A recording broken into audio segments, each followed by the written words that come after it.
अरिहन्ताणं नमो सिद्धाणं नमो आयरीयाणं नमो अज्जायाणं नमो लोए सौसाहोणम।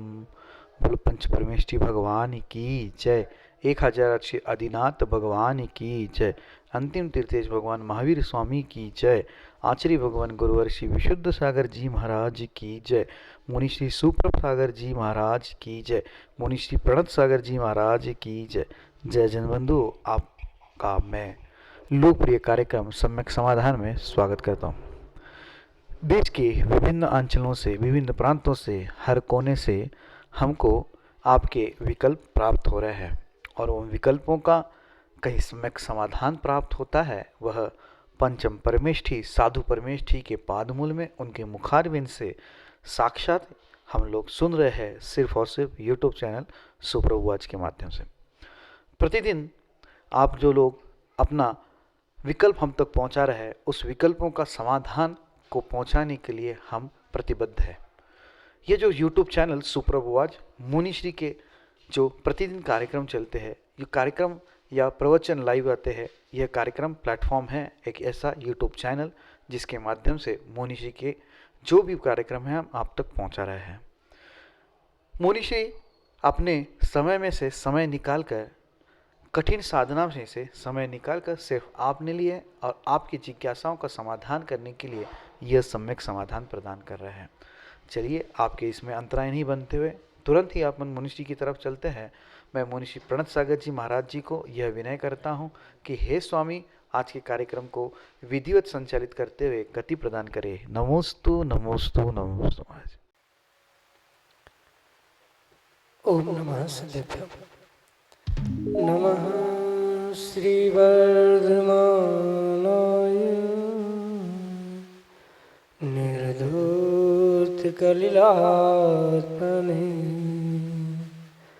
सालोकानां त्रिलोकानां यद्विद्यादर्पणायति यद्विद्यादर्पणायति।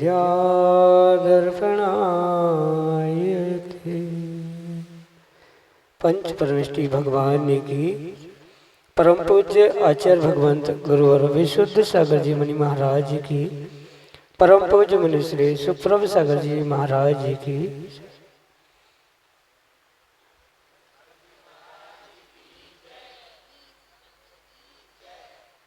जैसा कि हम सभी को विदित है कि परम पूज्य आचार्य भगवंत गुरुवर विशुद्ध सागर जी महाराज का यह वर्ष स्वर्णिम जन्म जयंती वर्ष चल रहा है और उस स्वर्णिम जन्म जयंती वर्ष में अनेक उपलब्धियां हमारे सामने हैं और उन्हें उपलब्धियों की श्रृंखला में एक अनूठी उपलब्धि समीचीन विकल्पों का सम्यक समाधान, जो कि हम सभी परम पूज्य मुनि श्री सुप्रभ सागर जी महाराज के मुखारबंद से प्रतिदिन आगम के परिप्रेक्ष्य में प्राप्त कर रहे हैं।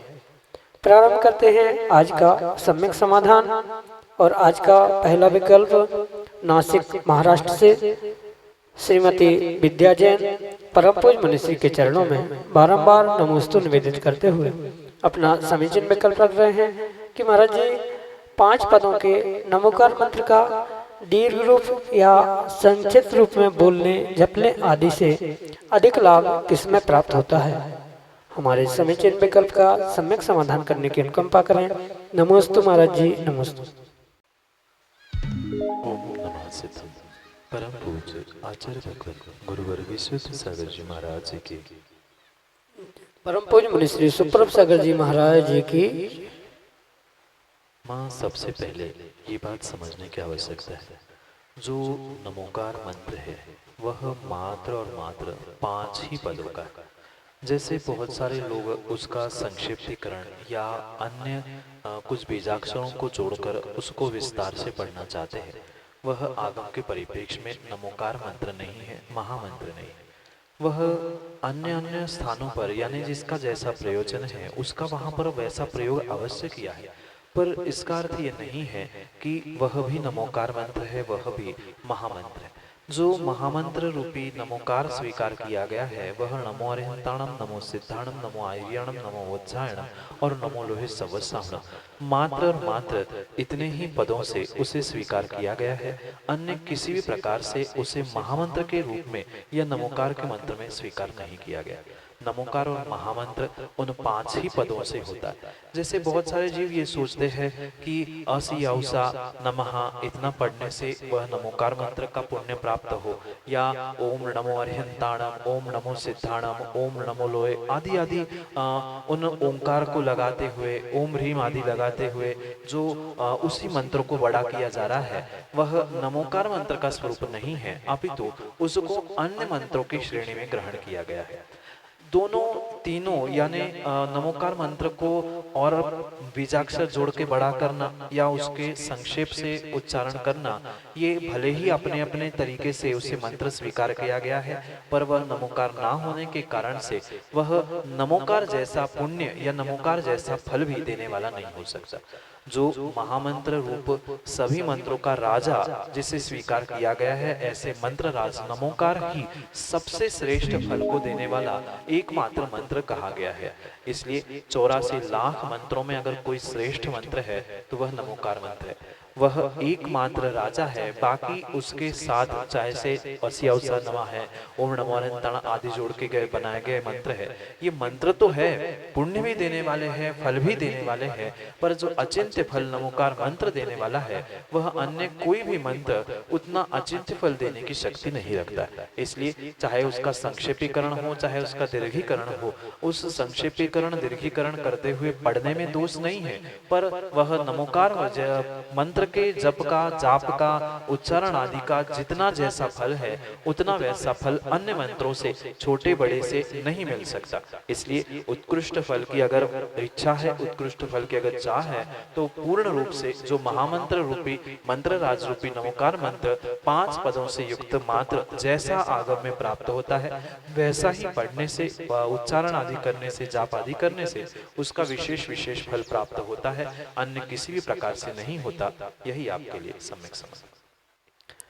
मनीष विद्यार्थी साहेगढ़ मध्य प्रदेश से परम पूज्य मनीषी के चरणों में कोटि कोटि नमोस्तु निवेदित करते हुए अपना समीचीन विकल्प रख रहे हैं कि महाराज जी, आजकल देखने में आ रहा है कि हमारे मंदिरों में वेदी से लगकर ही परिक्रमा के आजू बाजू में दिगंबर साधुओं की भगवान की मूर्ति से बड़ी बड़ी फोटो लगाए जा रहे हैं, तो क्या ऐसा करना उचित है?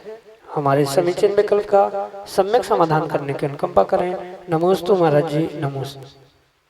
मनीष जी, इसमें 2 दृष्टियां हो सकती है और उन दोनों दृष्टियों से सम्यक निर्णय करने की आवश्यकता है, क्योंकि ये जिन मंदिर का स्वरूप आचार्य भगवान ने समोशरण के रूप में स्वीकार किया गया है, और उस समोशरण के निमित्त से अगर उस समोशरण जिन मंदिर के कोई मुखिया रूप है जिसे सबसे बड़े रूप से स्वीकार किया गया है या सबसे प्रथम रूप से स्वीकार किया गया है, वह जिनेंद्र भगवान की प्रतिमा ही है, अन्य कुछ भी नहीं है। इस अपेक्षा से अगर हम समझे तो वहाँ परिपूर्ण रूप से मुख्यता, श्रेष्ठता, पूज्यता सबसे पहले अगर किसी की देने की आवश्यकता है तो वह परिपूर्ण रूप से उस मूल नायक भगवान या भगवान की प्रतिमा को ही देने की आवश्यकता है। पर कभी कभी देखने में ये भी आता है, कई ऐसे मंदिर है जहाँ मूल नायक की प्रतिमा बहुत छोटी है और उससे कई अधिक बड़ी प्रतिमाएं उसके अन्य वेदी पे है या उसी वेदी पर उसके आसपास में रखी गई है। तो इसका अर्थ ये नहीं होता कि उस मूल नायक की विशेषता को किसी प्रकार से कम किया जा रहा है।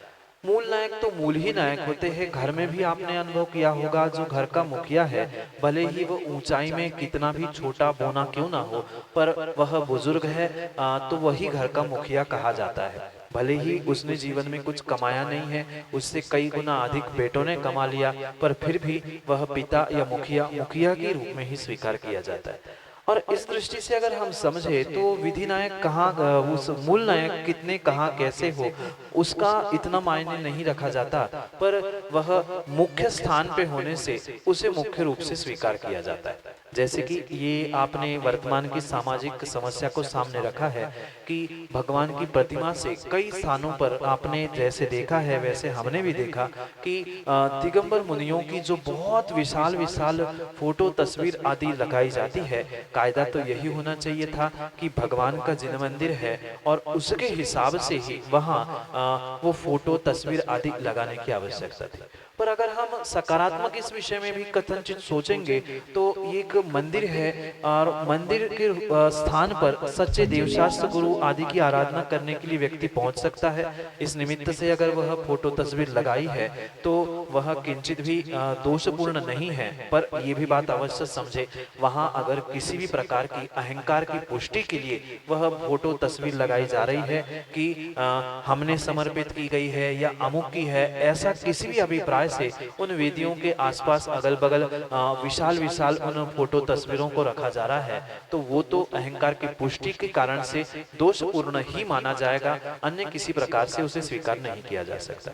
इसलिए वह लगाने वाले का अभिप्राय क्या था, किस उद्देश्य उसने लगाई है, क्या उसके पीछे का कारण था, इन सभी बातों को समझकर ही उसके विषय में सम्यक निर्णय किया जा सकता है। पर सामान्य रूप से मुख्यतः मूल नायक भगवान को ही देने की आवश्यकता है, क्योंकि बहुत सारे स्थानों पर वेदियों पर भी जो बड़े भगवान आदि भी रखे जा रहे हैं उसके पीछे भगवान मूल नायक की मुख्यता नहीं है, तो वह भी परिपूर्ण रूप से दोष का कारण हो सकता है। इसलिए इस बात को समझकर ही ये सम्यक निर्णय करो कि जो ये फोटो है, तस्वीर है, उसके पीछे का अभिप्राय अहंकार की पुष्टि ना होते हुए सामान्य ये बोध हो कि ये दिगंबर जैन भगवान जिनेंद्र भगवान का मंदिर है, हम सच्चे देव, सच्चे गुरु और सच्चे शास्त्र जिनवाणी को मानते हैं। इस अभिप्राय से वहां अगर सम्यक निर्णय के रूप में या समीचीन रूप से अगर कोई लगा रहा है तो दोष नहीं है, पर यह अवश्य सोचने की आवश्यकता है कि वहां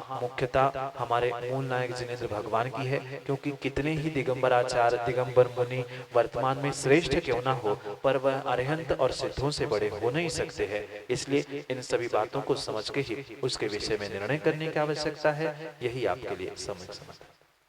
श्रीमती ज्योति जैन परासिया मध्य प्रदेश से परम पूज्य मनीषी के चरणों में बारंबार नमोस्तु निवेदित करते हुए अपना समीचीन विकल्प रख रहे हैं कि महाराज जी, कर्मों का बंधन तो प्रतिक्षण हो रहा है, तो इनसे बचने का या इन कर्मों को रोकने का उपाय क्या है। हमारे समीचीन विकल्प का सम्यक समाधान करते हुए हमारा मार्गदर्शन करने की अनुकंपा करें। नमोस्तु महाराज जी, नमोस्तु।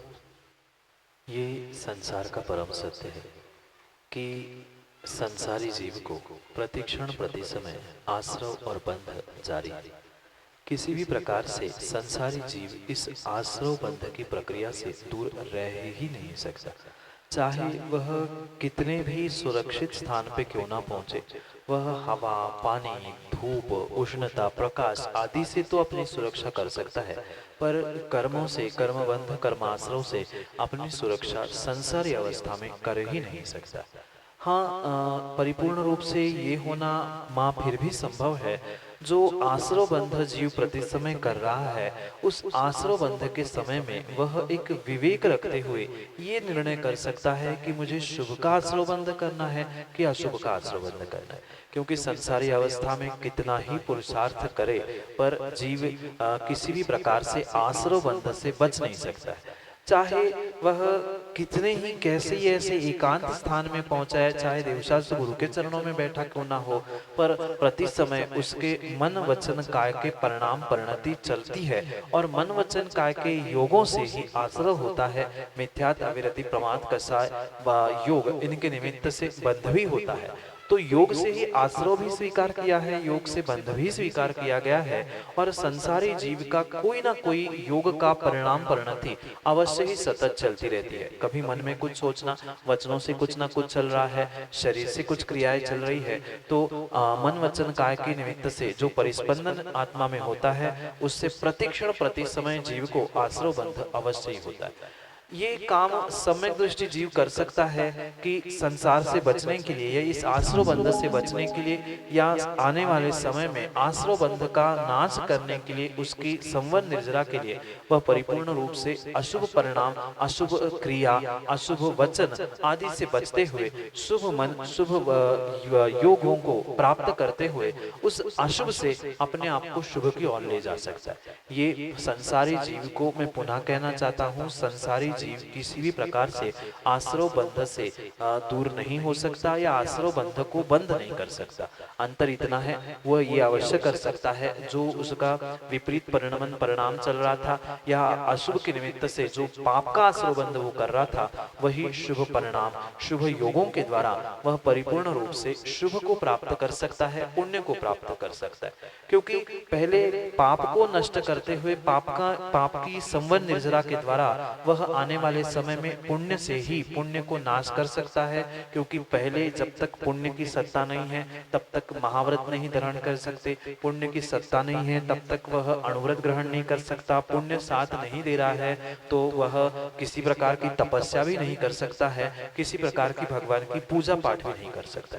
इसलिए पहले अशुभ से बचते हुए जो पुण्यानुबंधी पुण्य को प्राप्त करने का प्रयास करता है और पुनः उस पुण्य से ही आने वाले समय में उस पुण्य को नष्ट करते हुए अरहंत सिद्धावस्था को प्राप्त करने का संकल्प करता है, वह नियम से अपने जीवन को बदलने की शक्ति रखता है। इसलिए जीव आश्रव बंध को बंद करने की जगह अशुभ रूपी यानी पाप रूपी कर्मों के आश्रव बंध को बंद करते हुए पुण्य को या पुण्य शुभ क्रियाओं के द्वारा पुण्य आश्रव बंध को प्राप्त करने का पुरुषार्थ करेगा तो आने वाले समय में वह पुण्य को भी नष्ट करते हुए शुद्धोपयोग के द्वारा, ध्यान आदि के द्वारा, तपस्या आदि के द्वारा संसार का भी नाश कर सकता है। पर संसारी अवस्था में किसी भी प्रकार से सभी प्रकार के कर्मों का आश्रव बंध होना बंध संभव ही नहीं है। कहीं न कहीं बंध होगा।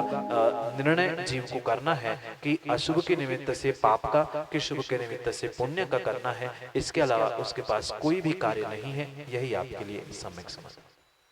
सहजपुर मध्य प्रदेश से भाटिया परिवार परम पूज्य मुनिश्री के चरणों में बारंबार नमोस्तु निवेदित करते हुए अपना समीचीन विकल्प रख रहे हैं कि महाराज जी, हमारे परिवार द्वारा आपके ही सानिध्य में अभी परासिया में हुए पंचकल्याणक में प्रतिमा की प्रतिष्ठा की गई है, जो कि हम अन्य दूसरे मंदिर में रख रहे हैं। तो हम लोगों के बाद भगवान के पूजन आदि की देखरेख की व्यवस्था के लिए भविष्य में क्या किया जाना चाहिए, हमारे समीचीन विकल्प का सम्यक समाधान करते हुए हमारा मार्गदर्शन करने की अनुकंपा करें। नमोस्तु महाराज जी, नमोस्तु। एक श्रेष्ठ श्रावक का कर्तव्य मात्र भगवान की प्रतिमा वह जयपुर आदि से न्योछावर राशि लेकर ले आना और कहीं पंचकल्याणक में उसे प्रतिष्ठित संस्कारित करते हुए मात्र मंदिर में रख देना इतनी ही नहीं है, अपितु जो उस प्रतिमा के निमित्त से जो व्यवस्था है आने वाले समय में भी उसकी पूजा पाठ अभिषेक आदि आदि क्रिया समीचीन रूप से होती रहे, उस अपेक्षा से कहीं न कहीं कुछ न कुछ व्यवस्था बनाने की आवश्यकता है। जैसे कि वर्तमान में भी जो सेठ पाहिल जैसे एक सेठ हुए जिन्होंने कई मंदिरों की, कई प्रतिमाओं की विराजमान करने के अपने जीवन में सौभाग्य को प्राप्त कर लिया, पर उन्होंने ये अपने उस भगवान विराजमान करते समय प्रशस्ति में अवश्य लिखा है कि जो ये मंदिर आदि बनाए हैं या प्रतिमा रखी गई है मात्र उतना ही एक श्रावक का कार्य नहीं है, अपितु उसकी व्यवस्था के लिए अन्य भी दान, अन्य भी कुछ ध्रुव फंड आदि बनाने की आवश्यकता है। जैसे सेठ पाहिल अपने प्रशस्ति में लिखते हैं कि हमने भगवान विराजमान के ये मंदिर बनाए, उसकी व्यवस्था के लिए कई सारे कुएं, कई सारे बगीचा, कई सारे खेत, कई सारे स्थान हमने दान स्वरूप में दिए हैं। तो जैसे उन्होंने दान स्वरूप उस व्यवस्था के लिए दिए गए हैं, ऐसे ही भगवान विराजमान करने के साथ साथ ये अवश्य करने की आवश्यकता है कि आगे भी उसकी कुछ पूजा पाठ आपके अनुपस्थिति में होती रहे। इस अपेक्षा से उस मंदिर के लिए, उस स्थान के लिए कुछ न कुछ एक ध्रुव फंड के रूप में हमें एक स्थायी रूप से प्रत्येक साल में इतना, प्रत्येक महीने में इतना आदि आदि रूप से देने की आवश्यकता है। पर मात्र इतने पैसे भी देने से काम नहीं होगा। जब हमारी अनुकूलता है, यानी कि जिस व्यक्ति ने, जिस दाता ने उस प्रतिमा को विराजमान किया है, ये भी उसकी जरूरत है, ये भी उसकी आवश्यकता है कि जैसे उसने पैसे देकर, दान देकर भगवान की प्रतिमा विराजमान करने का सौभाग्य प्राप्त किया है, पर जैसी अनुकूलता हो, महीने में एक बार, 15 दिन में एक बार, साल में एक आध बार, कम से कम इतनी बार पहुंचते हुए वहां उस प्रतिमा की या मंदिर आदि की व्यवस्था सुचारू रूप से चल रही है कि नहीं है। स्वयं पहुंचकर कभी अभिषेक, कभी विधान, कभी कुछ, कभी दर्शन करने के लिए पहुंचे, ऐसे पहुंचते से भी बहुत सारी व्यवस्था स्वयं में बनती रहती है, क्योंकि मात्र पैसे दे देना, भगवान विराजमान कर लेना, इतने से ही पुण्य मिले जरूरी नहीं है। ये परिपूर्ण रूप से अंतरंग रूप से परिणामों की विशुद्धि के साथ समय समय पर उन स्थानों पर पहुंचना, वहां की व्यवस्था को समझना, कुछ द्रव्य की आवश्यकता हो तो वो भी द्रव्य आवश्यकता से वहां पहुंचा देना, आदि रूप से अन्य स्थानों में भी रखी गई मंदिर, प्रतिमा आदि की व्यवस्था एक श्रावक का आद्य कर्तव्य है। मात्र प्रतिमा रखने से ही पुण्य नहीं मिलेगा, पर आने वाले समय में उसकी व्यवस्था करने वालों के लिए, व्यवस्थापकों के लिए, मंदिर आदि के लिए, उस क्षेत्र आदि के लिए व्यवस्थित कुछ व्यवस्था बना लेना, फंड के रूप में, कुछ द्रव्य के रूप में, या समय समय पर पहुंचकर ये सब कुछ करने की उस जीव को आवश्यकता है, जो कि आपको भी करनी होगी। यही आपके लिए समय। अगले समीचीन विकल्प के लिए तुम सर महाराष्ट्र से मदन लाल जैन परम पूज मुनिश्री के चरणों में सपरिवार बारंबार नमोस्तु निवेदित करते हुए अपना समीचीन विकल्प रख रहे हैं कि महाराज जी, भगवान के पंच कल्याणक में बैठने का क्या पुण्य प्राप्त होता है। हमारे समीचीन विकल्प का सम्यक समाधान करने की अनुकंपा करें। नमोस्तु महाराज जी, नमोस्तु।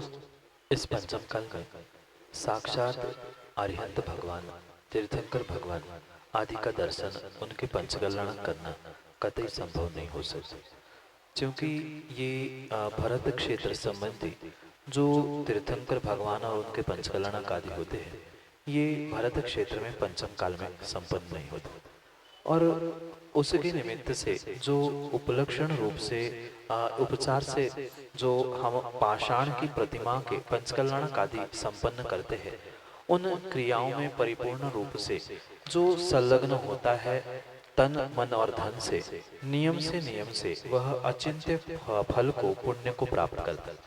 क्योंकि वर्तमान में हमारे सामने साक्षात तीर्थंकर अरिहंत नहीं है, पर जिन्हें हम अरिहंत तीर्थंकर आदि का स्वरूप प्रदान करने वाले हैं, ऐसे अरिहंत की प्रतिमा, अरिहंत भगवान की प्रतिमा को जो पंचकल्याणक के रूप से 5 दिनों में, 6 दिनों में संस्कारित किया जाता है, वह बिल्कुल उसी प्रकार से ही हमें पुण्य की प्राप्ति होती है, जैसे किसी साक्षात तीर्थंकर भगवान के पंच कल्याणक मनाने का जो सौभाग्य होता है, ऐसा ही पंचम काल में भी वह भले ही उपचार से, परिपूर्ण रूप से, मात्र प्रतीकात्मक रूप से उस पंच कल्याणक को 5-6 दिनों में किया जाता है, पर वहाँ अभिप्राय भाव वही होने के कारण से अगर सच्चे मनोयोग से हमने उस पंच कल्याणक में सहभागिता दिखाई है, तो नियम से वहां पर हमें उसी फल को प्राप्त करने की शक्ति मिलती है, जिस पुण्य को वह कोई इंद्र या कोई जीव परिपूर्ण रूप से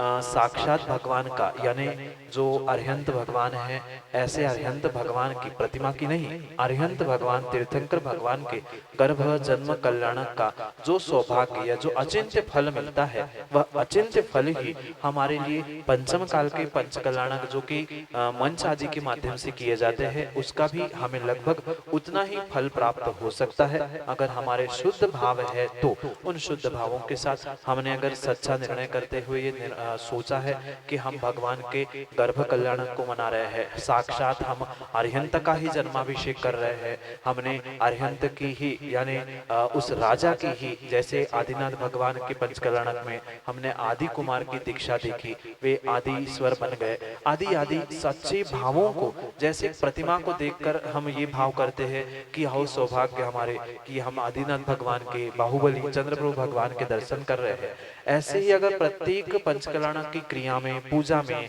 महोत्सव में हम अगर अपने भावों को संजोते हैं, तो नियम से हमें भी उतना ही फल मिलता है जितना कि एक साक्षात अरिहंत भगवान के पंचकल्याणक मनाने का सौभाग्य मिलता है। वैसा ही उपचार से एक प्रतीकात्मक रूप से किए जाने वाले वर्तमान के पंचकल्याणक पूजा में भी बैठने का भी हमें उतना ही फल मिलता है। यही आपके लिए सम्यक समाधान। अगले समीचीन विकल्प के लिए अजनास मध्य प्रदेश से श्रीमती रानी सेठी अपने समीचीन विकल्प के साथ हमारे सामने। चरणों में त्रिवार नमोस्तु नमोस्तु नमोस्तु। महाराज जी, मेरी ये शंका समाधान कि द्विदल की क्या परिभाषा है और द्विदल किस तरह से मैंने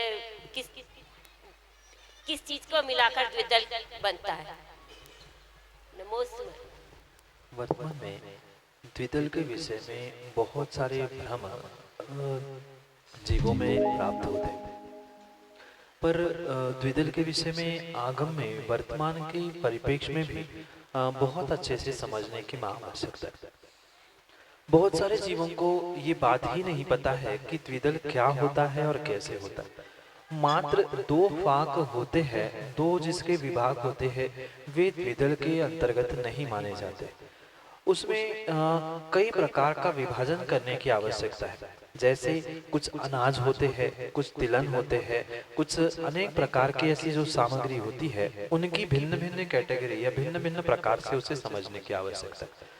और आगम में अगर ठोस प्रमाण की बात कहे तो आचार्य भगवान कहते हैं जो कच्चा दूध है, उस कच्चे दूध के साथ जो दो भाग होने वाले अनाज है जैसे दाल आदि, उनको मिलाने से जो वह सामग्री मुख में पहुंचती है, वह दाल और दूध, कच्चा दूध दोनों जैसे मुख के लार से मिल जाते हैं, तब वह परिपूर्ण रूप से वह द्विदल की श्रेणी में आता है। जैसे कि बहुत सारे जीव ये सोचते हैं मूंगफली है, बादाम है आदि आदि, भले ही उसके दो भाग होते हैं, दो विभाग होते हैं, पर परिपूर्ण रूप से वे द्विदल के अंतर्गत नहीं आ सकते हैं, क्योंकि वे तिलहन के अंतर्गत आते हैं, वे अनाज के अंतर्गत नहीं आते।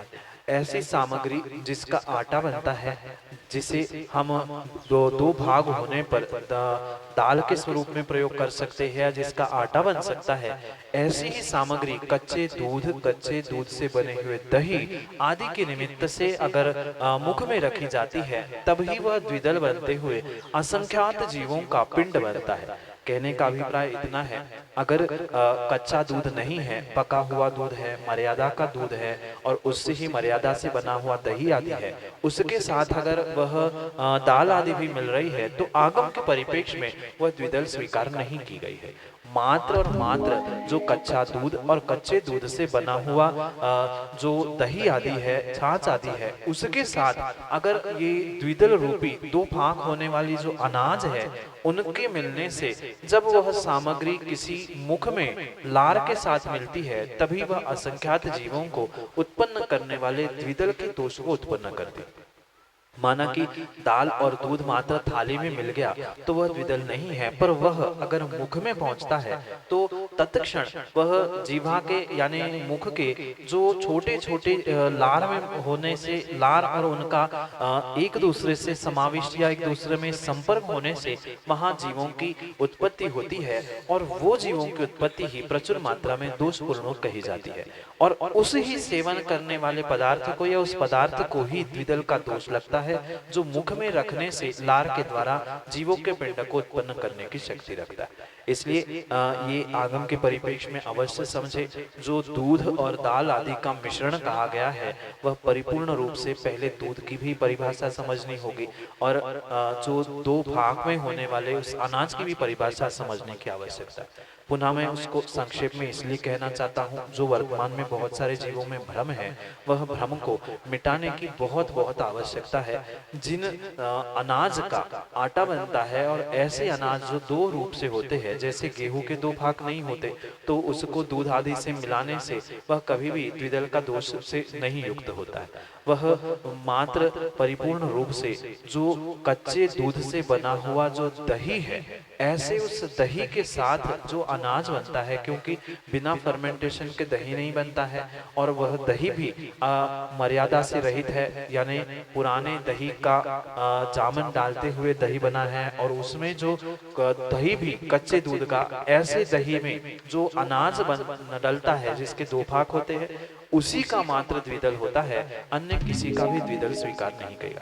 जो कुछ लोग दूध का भी द्विदल मानते हैं, तो वास्तविकता में आगम के परिप्रेक्ष्य में अगर सत्यता को समझे, कौन कहाँ क्या कर रहा है भिन्न विषय है। और मैं तो कहता हूँ जितना शुद्ध खाएंगे, जितना कम खाएंगे उतना अच्छा है। पर आगम की व्यवस्था ये है, जो कच्चे दूध से बना हुआ अमर्यादित दही है, उस दही के साथ जिसके 2 भाग होने वाला अनाज है, वह अनाज मिलने से ही वह द्विदल होता है। मूंगफली, बादाम, तिलहन आदि आदि के मिलने से, दूध आदि के मिलने से किंचित भी द्विदल नहीं होता है, मात्र दही से ही द्विदल होता है। और वो भी दही जो अमर्यादित रूप से, यानी जिस दूध को गर्म नहीं किया है, कच्चे दूध से बना हुआ दही, वह परिपूर्ण रूप से अभक्ष्य के द्विदल की श्रेणी में आता है। आगम की यही व्यवस्था है। पर अगर हम जितना कम खाए उतना ही अच्छा है, इसलिए हम उन सभी को समझते हुए इसके विषय में निर्णय करें। पर आगम के परिप्रेक्ष्य में सत्यता मात्र उस कच्चे दूध से बने हुए दही, अनाज आदि की ही है, जिसके 2 भाग होते हैं, अन्य नहीं, अन्यथा नहीं। यही आपके लिए समय।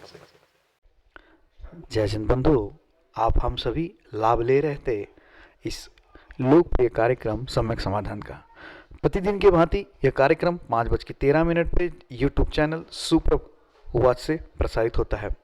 और आप यह सोच रहे हैं कि कैसे हम इस कार्यक्रम से जुड़ें या कैसे अपने मन में उठने वाले विकल्पों को, जिज्ञासाओं को हम तक पहुंचाएं, तो नंबर नीचे पट्टी पे या फ्लिप पे भी चल रहा है। एक आपके लिए सुविधा के लिए नंबर 8707548811।